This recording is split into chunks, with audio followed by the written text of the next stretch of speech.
आज की इस रिपोर्ट में हम आपको बताएंगे खड़क सिंह के हवाले से। जी हाँ, वो बाबा खड़क सिंह जिसके खड़कने से खड़कती हैं खिड़कियाँ और खिड़कियों के खड़कने से खड़कते हैं खड़क सिंह। आइए आपको खड़क सिंह का तारुफ करवाएं। बाबा खड़क सिंह पटियाला के महाराजा के मामू थे और एक लंबी चौड़ी जागीर के मालिक थे। जागीरदारी की यकसानियत से उकताकर एक दिन भांजे से कहा, तेरे शहर में सेशन जज की कुर्सी खाली है। आपको बताते चले कि उस दौर में सेशन जज की कुर्सी का ऑर्डर अंग्रेज वायसराय जारी किया करते थे। खड़क सिंह ने अपने भांजे महाराजा से कहा, तू लाट साहब के नाम चिट्ठी लिख दे और मैं सेशन जजी का परवाना ले आता हूँ। महाराजा से चिट्ठी लिखवा के मोहर लगवा कर मामू लाट साहब के सामने हाजिर हो गए। वायसराय ने पूछा, नाम? बोले खड़क सिंह। तालीम? बोले क्यों सरकार, मैं कोई स्कूल में बच्चे पढ़ाने का ऑर्डर ले आया हूँ। वायसराय हंसते हुए बोले, सरदार जी कानून की तालीम का पूछा है। आखिर आपने अच्छे बुरों के दरमियान तमीज करनी है, अच्छों को छोड़ना है, बुरों को सजा देनी है। खड़क सिंह मूंछों को ताव देकर बोले, सरकार इतनी सी बात के लिए गधे के बराबर वजन की किताबों की क्या जरूरत है।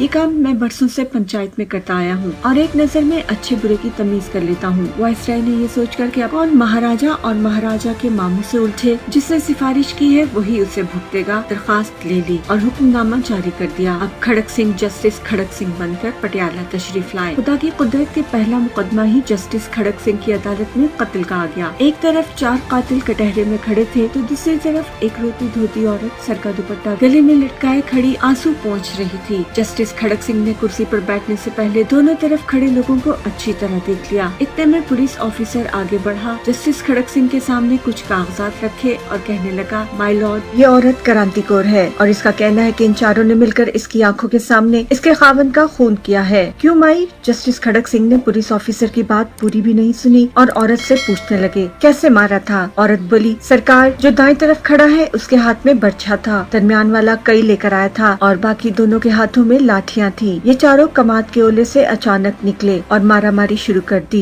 इन जालिमों ने मेरे सर के ताज को जान से मार दिया। जस्टिस खड़क सिंह ने मूंछों को ताव देकर गुस्से से चारों मुलजिमों को देखा और कहा, क्यों भाई, तुमने बंदा मार दिया? ना जी ना, मेरे हाथ में बेलचा था। कहीं नहीं, एक मुलजिम ने कहा। दूसरा मुलजिम बोला, जनाब मेरे पास बर्छा नहीं था, एक सोटी के आगे दरांती बंधी थी, बेरी के दरख्त से टहनियाँ काटने वाली। जस्टिस खड़क सिंह बोले, चलो जो कुछ भी तुम्हारे हाथ में था वो तो मर गया ना, पर जनाब हमारा मकसद तो ना इसे मारना था न जख्मी करना। तीसरा मुलजिम बोला। जस्टिस खड़क सिंह ने कागजों का पलंदा अपने आगे किया और फैसला लिखते ही लगे थे कि एकदम से अदालत की कुर्सी से काले कोट वाला आदमी उठकर तेजी से सामने आया और बोला, माय लॉर्ड, आप पूरी तफसील तो सुने। मेरे ये मुक्कल तो सिर्फ इसे समझाने के लिए उसकी जमीन पर गए थे। वैसे तो वो जमीन भी उसके मरे बाप से मरने वाले के नाम मुंतकिल नहीं हुई थी। उनके हाथों में तो सिर्फ डंडे थे। डंडे भी कहाँ थे? वो तो कमात की फसल से तोड़े हुए गन्ने थे। एक मिनट, जस्टिस खड़क सिंह ने काले कोट वाले को रोका और पुलिस ऑफिसर को बुलाकर पूछा, ये काले कोट वाला कौन है? पुलिस ऑफिसर ने बताया, सरकार ये वकील है, मुल्जिमान का वकील सफाई, यानी ये भी उन्हीं का बंदा हुआ जो इनकी तरफ से बात करता है। खड़क सिंह ने वकील को हुक्म दिया कि उधर खड़े हो जाओ कातिलों के साथ। इतनी बात की और कागजों के पलंदे पर एक सतरी फैसला लिखकर दस्तखत कर दिए। जस्टिस खड़क सिंह ने फैसला लिखा कि 4 कातिल और 5वां उनका वकील, 5 को फांसी पर लटका दिया जाए। पटियाला में थरथली मच गई। बच्चों, खड़क सिंह आ गया है जो कातिल के साथ वकील को भी फांसी देता है। कहते हैं कि जब तक खड़क सिंह सेशन जज रहे, रियासत पटियाला में कत्ल की बहुत ही कम वारदातें हुई।